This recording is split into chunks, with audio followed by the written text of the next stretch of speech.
TV భక్తి సమాచారం WhatsApp ఛానల్లో జాయిన్ అవ్వండి. అన్ని విశేషాలు ఎప్పటికప్పుడు తెలుసుకోండి. అందరికీ నమస్కారం. నేను మీ చిలకమర్తి ప్రభాకర్ చక్రవర్తి శర్మ. ధనుర్మాసం చాలా ప్రత్యేకమైన విశేషమైనటువంటి మాసం. ముఖ్యంగా ద్రవిడ దేశంలో తమిళనాడు ప్రాంతంలో ధనుర్మాసాన్ని చాలా విశేషంగా చెప్పబడింది. జ్యోతిష్ శాస్త్ర ప్రకారం మనకి 2 రకాలైనటువంటి సిద్ధాంతాలు ఉన్నాయి. సూర్యమానం, చంద్రమానం. చాంద్రమానం ప్రకారం మనకి మార్గశిర మాసంలోనే ధనుర్మాసం వస్తుంది. మార్గశిర మాసంలో ప్రారంభమై పుష్యమాసంలో ధనుర్మాసం పూర్తవుతుంది. అయితే సూర్యమానం ప్రకారం చూసుకున్నట్టే సూర్యుడు ఒక రాశిలో 28 రోజుల నుంచి 30 రోజులు ఉండేటువంటి సమయం.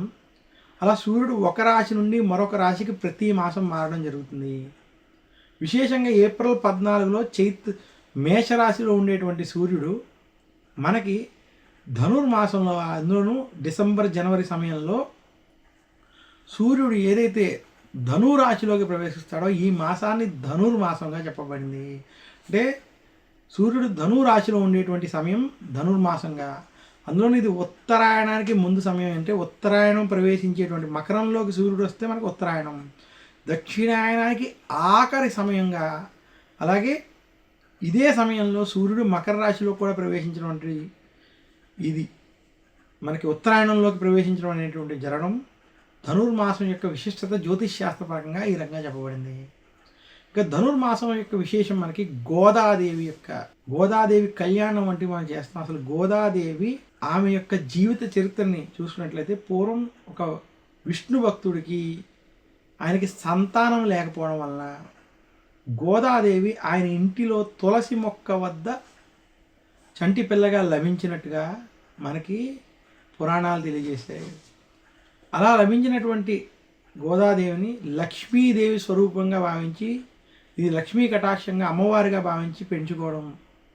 ఆమె పెరుగుతూ శ్రీ మహావిష్ణువుని, విష్ణుమూర్తిని చాలా ఇష్టపడడం, రంగనాథ స్వామిని నేను పెళ్లి చేసుకుంటాను అనుకోవడం.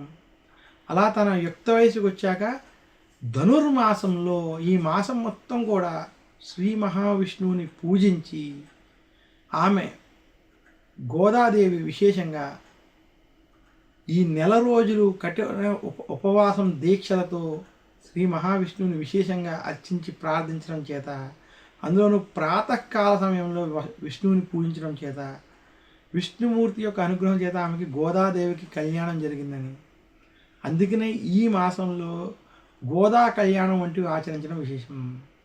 ఇంకా గోదాదేవికి సంబంధించినటువంటి అనేక విషయాలని ఈ మాసంలోనే ప్రతిరోజు తిరుప్పావై వంటివి చేయడం, తిరుప్పావైకి సంబంధించినటువంటి కథలు, తిరుప్పావై ఆవిడ శ్రీ మహావిష్ణువు కోసం రాసినటువంటి తిరుప్పావేని చదువుకోవడం వంటివి చేయడం చేత విష్ణుమూర్తి యొక్క అనుగ్రహం కలుగుతుందని శాస్త్రాలు తెలియజేశాయి.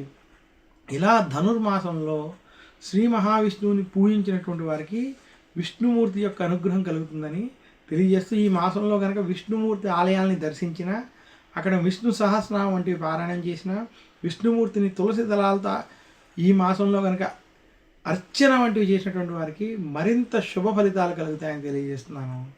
నమస్కారం. మీ చిలకమర్తి ప్రభాకర్ చక్రవర్తి Sharma. For more videos like this, subscribe Big TV channel.